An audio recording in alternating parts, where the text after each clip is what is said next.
خاقان صاحب سر یہ فرمائیے گا آپ کی اسیسمنٹ اس بجٹ اور اس کی منظوری کو لے کے کیا ہے؟ مطلب جیسے رانا صاحب کہہ رہے ہیں کہ اس سچویشن میں آئی ایم ایف سے ہم مجبور ہیں تو ہم یہی اس سے بہتر بجٹ نہیں آ سکتا تھا. شرمیلا صاحبہ بھی کہہ رہی ہیں کہ انٹینٹ از دیئر لیکن کئی چیزیں جو پاپولر نہیں ہوں گی لیکن وہ کرنا ضروری تھا. لیکن میرا مقصد وہی ہے کہ اشرافیہ کی تنخواہوں میں اضافہ اور غریب آدمی 40,000 سے بھی نیچے کیسے ممکن ہے؟ یہ آئی ایم ایف کا اس پہ بھی فوکس ہوتا ہے. تو ستی صاحب ملک کو اب یہ سوچنا ہے کہ آئی ایم ایف آپ کو ایک وقت اور سپیس فراہم کرتا ہے کہ آپ اپنے فنڈامنٹلز کو ٹھیک کر سکیں. جو یہ بجٹ اس وقت ہے وہ مالیاتی خسارے کو 3.9% پہ لے جاتا ہے. ڈائریکشنلی کوئی بھی اکانومسٹ اس سے ڈس ایگری نہیں کرے گا کہ ایک ملک جو 8% کا خسارہ کر رہا تھا اس سال 5.5-6% کا کرے گا تو اس خسارے کو آپ نے اور کم کرنا ہے. اس پہ آپ یہ ضرور کہہ سکتے ہیں کہ وہ خسارہ کس پہ ٹیکس لگا کر اور ایکسپینڈیچر کو کیسے سنبھال کر کم کیا جائے. That is the thought process. Accounting exercise میں دس لکس اے بجٹ جہاں پہ 350 ارب کے نئے ٹیکسز ہیں, 400 ارب کی انفورسمنٹ کے میجرز ہیں. So that all sounds good. ڈائریکشنلی یہ بھی بات ٹھیک ہے, کچھ انکم ٹیکس میں کمی کی گئی ہے پر ود ہولڈنگ ٹیکس کو بڑھانے کی بات ہے. فاٹا پاٹا پہ جو ٹیکسز سیلز ٹیکس ہے وہ لانا چاہیے, لانے کی بات ہے. شور مچ رہا ہے جی ڈیجیٹل کو ٹیکس کیا گیا ہے تو دیر از ٹیکسیشن کیونکہ وہ کرنی تھی تو تھوڑی سی کارپوریٹ ٹیکس میں آپ کو ریلیف دکھائی دی ہے. سو یہ تو ہو گئی ٹیکسیشن. بٹ وقت اور سپیس میں اس لیے کہتا ہوں کہ اب وقت ہے کہ آپ نان فائلر کی کیٹیگری سے نکلنا شروع کریں. Yes we can make life tougher for them but we can also start getting out of.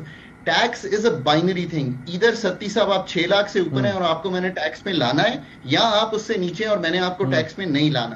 Non filer کی کیٹیگری ہم نے اس لیے بنائی تھی کہ ہم ڈیٹا اکٹھا کر سکیں. سو حکومت کے پاس اب وقت ہے کہ وہ اس چیز کا سوچے. On the expenditure side I M F کی انگیجمنٹ نے آپ کو 800 ارب روپے کی بچت دی ہے on interest payment. That's why اگلے سال کا جو ایکسپینڈیچر ہے وہ 1.5-2% ہی زیادہ ہے. پر اس کا مطلب یہ ہے کہ وہ 17 سبجیکٹ جو فیڈرل کے ہیں وہ پروونسز میں جانے چاہیے, ان کے خرچے بھی جانے چاہیے. اس کا مطلب یہ ہے کہ 43 ڈویژن کی حکومت کم ہونی چاہیے. What I'm trying to say is کہ جہاں ہم نے ڈائریکشن صحیح موو کیا ہے, جو ڈیپتھ آف ریفارم ہے وہ اب وقت ہے. پی آئی اے کی پرائیویٹائزیشن کے پیسے آنے چاہیے. ڈسکوز کو آؤٹ سورس کر کے ان پہ جو 650 ارب ہر سال سرکولر ڈیٹ میں اضافہ ہوتا ہے وہ ایونچولی بجٹ کے تھرو فائنانس ہو رہا ہوتا ہے. 1000 ارب کی سبسڈی ہے, اس کو ٹارگٹ کرنا چاہیے. بے نظیر مجھے ایک چیز بتائیے کہ یہ جو بات ہوتی ہے کہ ٹیکسیشن کی اور ٹیکس نیٹ میں لانے کی, ایک تو ہم ایکسپینشن کی بات کرتے ہیں کہ اس کو بڑھایا جائے. ہول سیلر, ٹریڈرز ہیں اور کافی سارے ایسے طبقات ہیں جن کی کنٹریبیوشن ہے اکانومی میں لیکن ٹیکس نہیں پے کرتے, 2% سے بھی کم ان کا ہے. دوسرا یہ ہے کہ کئی لوگ ٹیکس فائل ضرور کرتے ہیں, they are filers but they are not paying the taxes. ایسا بھی کچھ ہوتا ہے.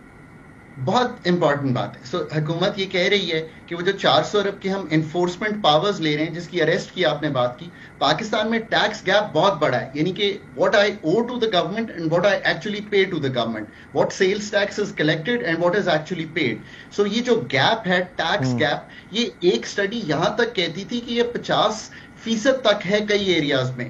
سو یہ بالکل درست بات ہے کہ اس کے پیچھے جانا چاہیے. دوسرا پھر یہ سوچئے کہ آپ نے ریٹیل اور ہول سیل تو یہاں کر لیا, ایگریکلچر انکم ٹیکس کور کرنا ہے پروونسز میں. تھنک اباؤٹ اٹ کہ 78 سال بعد ہم آئی ایم ایف کی کہنے پہ یا نج کرنے پہ چاروں پروونسز میں لیجسلیٹ کر رہے ہیں. پھر ایک فگر دیتا ہوں, آپ حیران ہوں گے, اس کا کوانٹم صرف 19 ارب ہے. 22% ہے وہ پوری اکانومی کا اور کلیکٹ کرنے جا رہے ہیں 19 ارب. تو when I tax you at 38.5%, you know, so you have to think directionally we are moving right, but the depth you have to think about. اچھا شرمیلا, یہاں سے مجھے ذرا بتائیے گا کہ اب یہ تو منظور ہو گیا, شکوار منظوری ہو گئی, لیکن آپ کیا کیا ایسے پوائنٹس ہیں جس پہ آپ چاہیں گی, کیونکہ عوام آپ لوگوں کی طرف دیکھتے ہیں کہ اس پہ گورنمنٹ کام کرے آپ کے ساتھ مل کے. دیکھیے سب سے اہم چیز یہ ہے کہ اس وقت ہمارا جو ایگریکلچر سیکٹر ہے اس نے بہت زیادہ سفر کیا ہے, اور اس وقت جو آپ کا اکنامک سروے اس میں خود گورنمنٹ اس بات کا اعتراف کر رہی ہے کہ وہ ڈاؤن ورڈ ٹریجیکٹری میں جا رہا ہے. ویٹ, میز, کاٹن بالخصوص یہ 3 جو کراپس ہیں اس میں شدید ڈاؤن ورڈ ٹرینڈ آیا ہے.